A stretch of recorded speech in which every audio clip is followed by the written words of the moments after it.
This is the oral history broadcast, and today we're pleased to have been invited to the home of Mr. and Mrs. Solon Peck in Palma. Thank you very much, Mr. Peck, for letting me come. Well, it's a pleasure having you here, Mr. Mofield. You asked me many times to be on this, and your wife's been after us quite a few times.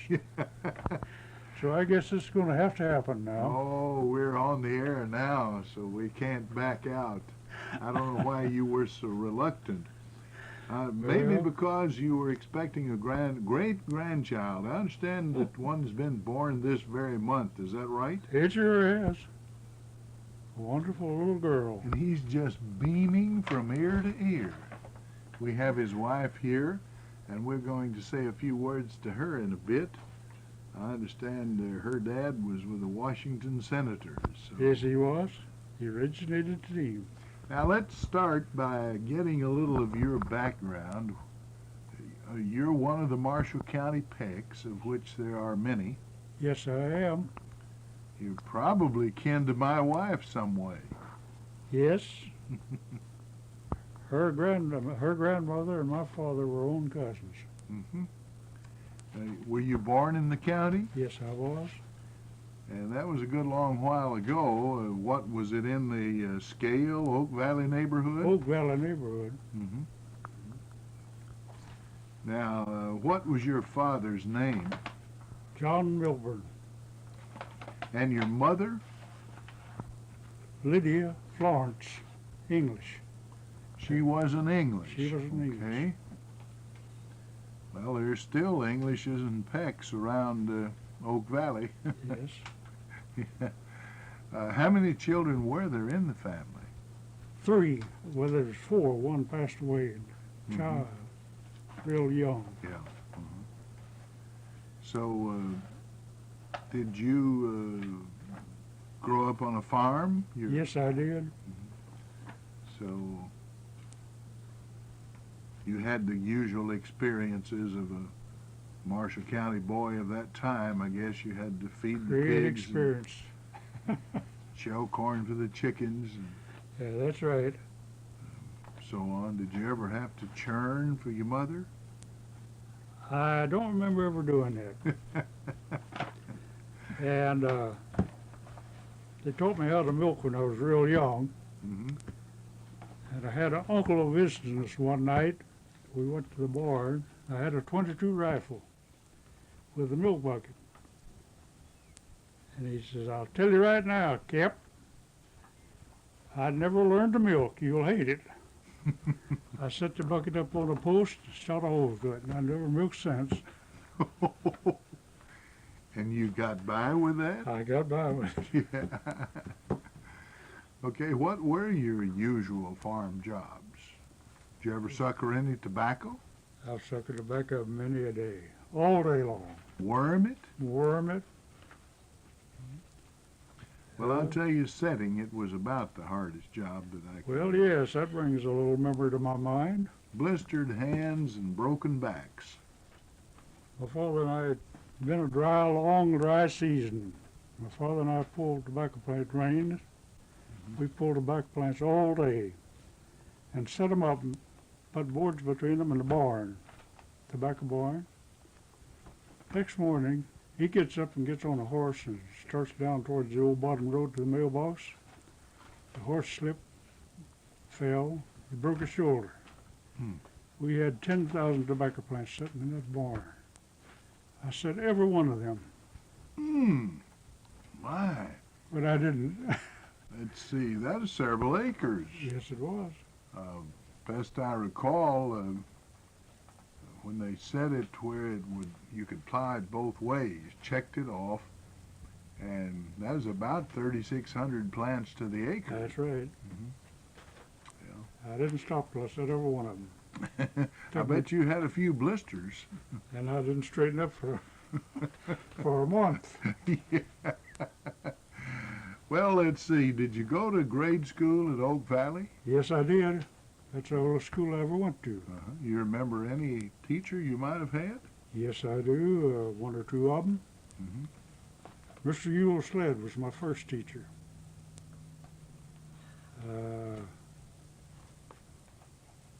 Joseph Washburn, Yule Sled and Ethel Washburn. I'm sure that'll Miss Lena bring, White,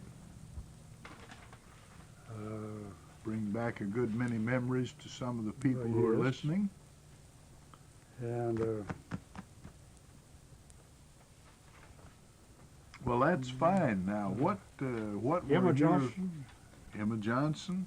What were some of your favorite subjects? Did you like arithmetic or Oh, I liked history most history? of all. Well, that sounds good. Now, you grew up, you played the usual childhood games, All of them. Wolf over the river and all those things. All those things. And you had a lot of fun. Now, did you apparently didn't stay in this country all the time. Well, where did you go?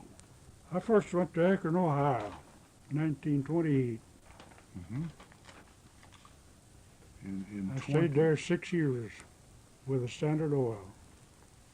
Oh, well, I was going to ask about the rubber industry, which was big there in those days and still is for that Still matter. is to that matter. I've been there to the Rubber Bowl, where the Akron Zips play. Oh, yes. Of course, let's see, Goodyear and Firestone and Goodrich and maybe others. General, I guess, General was there. had some offices there too. Possibly U.S. Royal, and maybe some of the smaller companies. But Akron was the tire capital of the world. And It was at one time. right now, you're working with Standard. What? You weren't drilling for oil, I Oh, no. Worked the bulk plant. They had a large bulk plant. Mm-hmm. And we came out of Cleveland, Carnegie and 89th Street. Mm-hmm. We pulled oil out of there every day. I started on a truck. I wound up managing service stations. Mm-hmm. When the Supreme Court broke up Standard Oil in the famous divestiture case, they made about 15 parts to it, I guess, and they hit John D. Rockefeller pretty hard in a way because they left only one state, and as I recall, they named that Ohio. So that was the state of Ohio, the only individual state of its own. Mm-hmm. Yeah. The others, the Standard Oil of Kentucky had 5 states, including Alabama, Georgia, Mississippi, and Florida, along with Kentucky. And then, of course, there was Jersey Standard was the big one.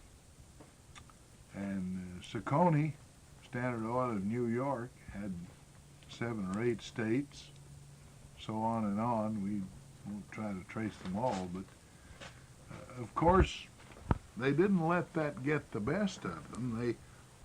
While they could only use the word standard in those states, they could sell under other names. Oh, yes.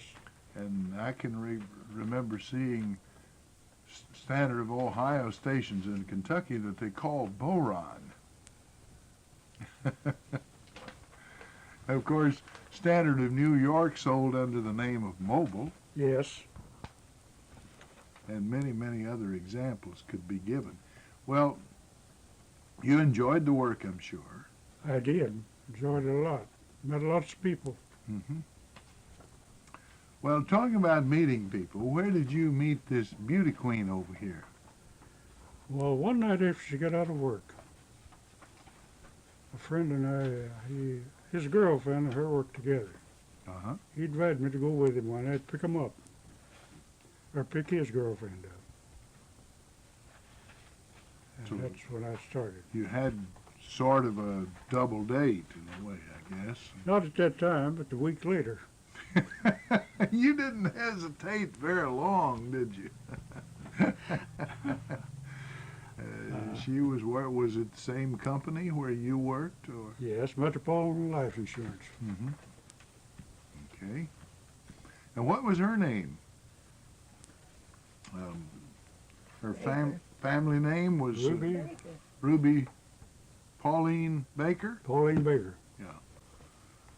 Well, Baker's a noted name in this county, and I guess in about every county, Just because about everyone. when they started naming families in English history, many of them were named for the occupation that they were in, and we have gardeners and carpenters and sawyers and bakers and so on. There are lots of bakers everywhere. Yes.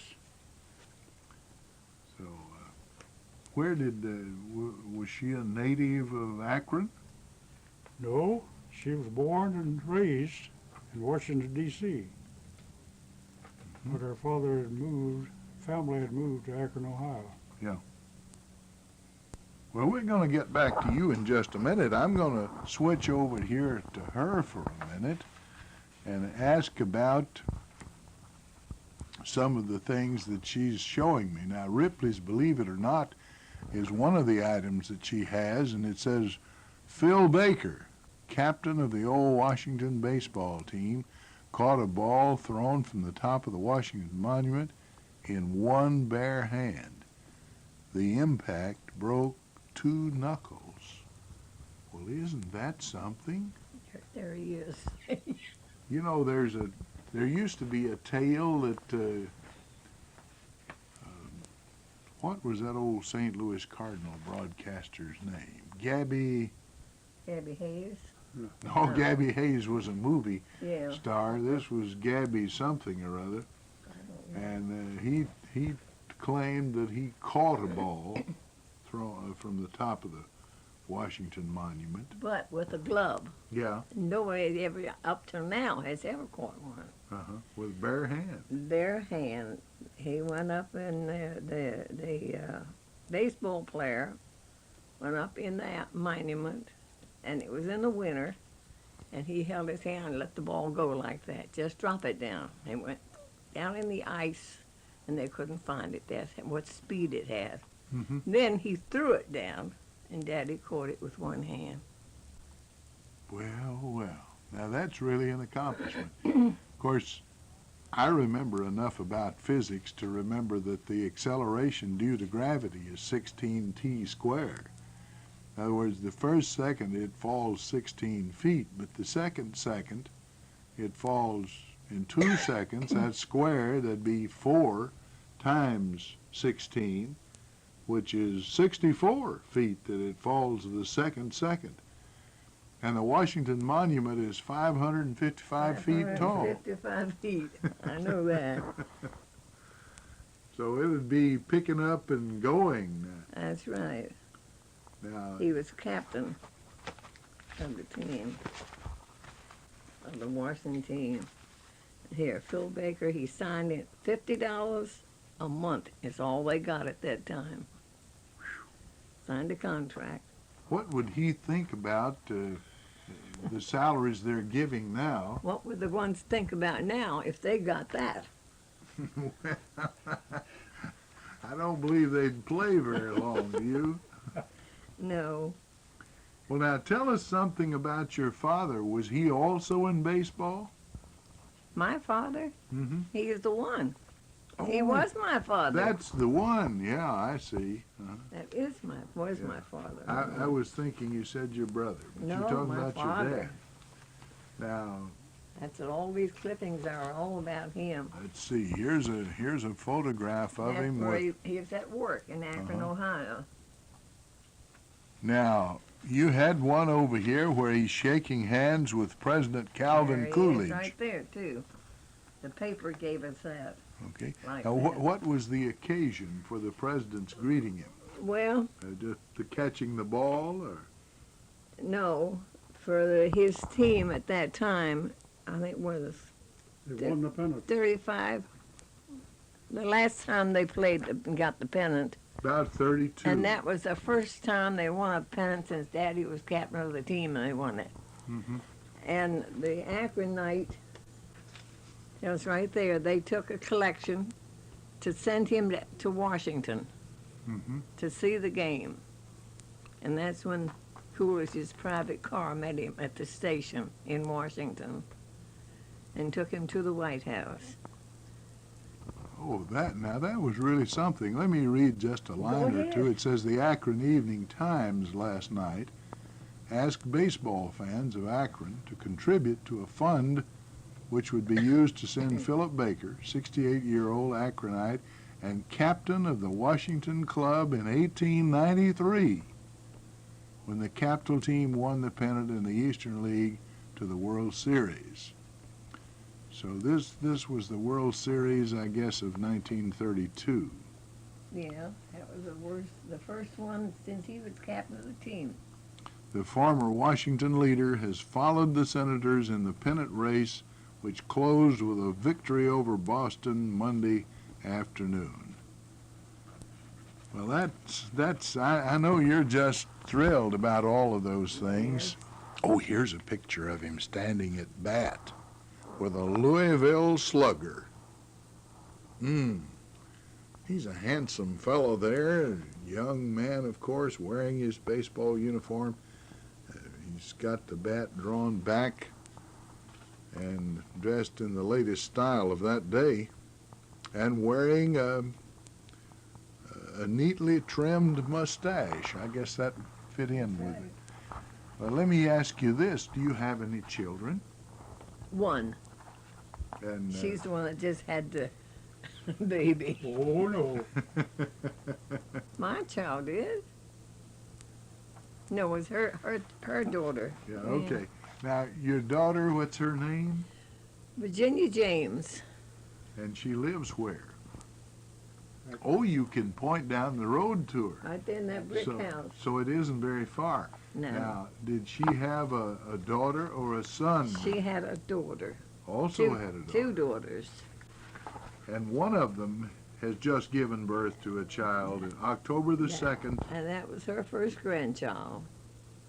And our first great-grandchild. And your first great-grandchild. Well, I certainly thank and you. The other one is getting married in July, her other child. Mm-hmm. We'll have a wedding on our hands right here. We sure will. Okay. This is a beautiful spot you have here, and you can look out the window and see where one of your daughters lives. We'll get back to you, Mr. Peck. Where does the other one live? Louisville.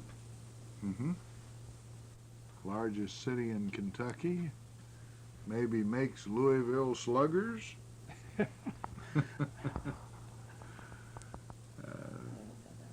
Okay, here's another picture, and this is from the visit that Phil Baker made to Washington to get to see the World Series, and he's shaking hands with Calvin Coolidge at that time. And that's from the Washington Star. Mm-hmm. I remember the Star. It was in the Noyes family for a long time. I remember some of the poetry that one of those Noyes boys wrote. It was about Bess, the landlord's daughter. Let's see. Oh, that was a great poem. Well, Washington has had its ups and downs since those days. But speaking of Phil Baker, when I was in high school, there was a famous radio show on every week. It was the $64 question. And it became very popular. It went into the language. It was sponsored by Eversharp fountain pens and pencils. And the guy would always come on and say, "Write with Eversharp." Of course, after the war and television came along and inflation invaded us, they moved the program up and changed it to the $64,000 question. But in the 40s, 30s and 40s, when I was small, the Depression was still around, and the $64 question sounded good. All right, tell us some more things about your family. Have you done any research on? Yes, I have. What about Extensive. the printed history there? Could you give us some of the things out of that book? Well, I can't give you the list, but I will give you some here. Okay. You certainly have a fine collection. While he's looking for that, I want to thank you, Mrs. Pauline, You're welcome. for getting out all of that material. I see you have quite a number of newspapers. Oh, yeah. There's a picture of the entire squad. Now, that's when your dad was playing. That's right. Let's see, this, In their regular clothes, and there's in their baseball clothes. well, they're dressed both ways, aren't they? October the 5th, 1924. And then they made the picture there of the 1885 pennant winners. And of course, by that time, they were too old to play baseball. Now, the picture below was a photograph of the National League team in 1892. That was wonderful, and I know it will give you memories as long as you live. Certainly of your father. Who was your mother? She was a Cole. C-O-L-E? Uh-huh. Sabella Cole. And was she from Ohio? No, she was Washington. Washington? All of us kids, she had 14 kids, and we were all born and raised in Washington. Yeah. And I was the last one. Well, from the picture you showed me of your dad and mother together, I'd say you favored your mother I do. more than you did your father. And you, Just that, all of us. she was a favored her. beauty, and I'd say that you're still a beauty. Thank you. Okay, now we get back to the husband here, who's Well, going to tell us a little more about the Pecks. my great-grandfather came from Jefferson County, Tennessee. He was born, this says, 1805. I have a record over at my daughter's that I got in Jefferson City of 1802. Mm-hmm. But, and he married Elizabeth Polly Manley in 1805. So that's when she was born.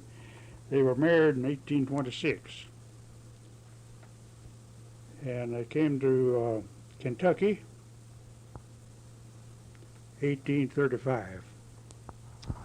That Came through too, the Cumberland Gap. Ox wagons, there's 5 of them. And they didn't go around the hill, they went over the hill. yeah. They'd go straight up a hill, they'd never go around, so that's what my grandfather used to tell me. Uh-huh. They never went around the hill, they could make it easy. They went right up the hill. He wanted to do it the hard way. And my grandfather was the youngest son. There was 9 of the children. My grandfather was the youngest son. He was born in 1847. And he was a great hunter. He had 2 old Captain Ball pistols, an old musket rifle, an old Kentucky long tom. And he would stand, and I'd like to go with him squirrel hunting. Mm-hmm. And these old Captain Ball pistols, he'd put shot in them and hunt rabbits with them. Well, And he'd stand on the back porch, the old place, before the old house burnt. And he now would shoot. those were muzzle loading things, weren't Yeah, that's right. And he would shoot at a log gate down there. It's made out of oak wood, and it takes 6 men to move it. And he would stand, which is about 100 yards. And he would shoot nail heads. And he had some of them driven all the way through them oak boards. Stand up there and shoot. And I've helped him a day at a time, bowl bullets. He was standing up there. That sounds like Daniel Boone. He was good. And also, my great-grandmother passed away. And the burial place has not been established, but I believe from all reports now that she was transferred back to Tennessee. When my great-grandfather died, he had a $50 gold piece in his coat pocket. He had his suit made before he passed away, a burial suit. to be taken back to Tennessee. The weather was so bad that my grandfather and his oldest brother, Jake Peck, decided to bury him here. And they did at Old New Hope, this old primitive Baptist church over here. Yes, sir. So they had a brick vault built, and I have a copy of where they built the brick. And they had a complete vault built. A man by the name of Will English built it. They worked all night. It's floor, sides, and top. Mhm. And he was put there, and then, but in the meantime, during the war, he was crippled. The renegades came through one night and got him up, put his feet in the fireplace,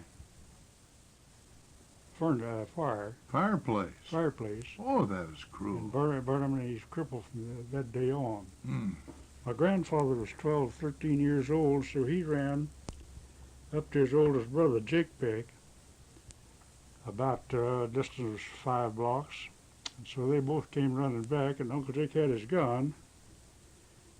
When he stepped in on the doorstep, he dropped his gun. He fell, dropped his gun, it went off, and that's when the renegades left. Mm-hmm. They were there wanting his money, Yeah.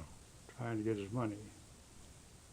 And then they took after my grandfather, and he run down behind the old barn and got over into some high weeds and laid down. They didn't get him. Boy, those were perilous times, weren't they? Wasn't Certainly were. So my great-grandfather and my grandfather batched about 8 years after my great-grandmother passed away, before he married Martha Jane Fields.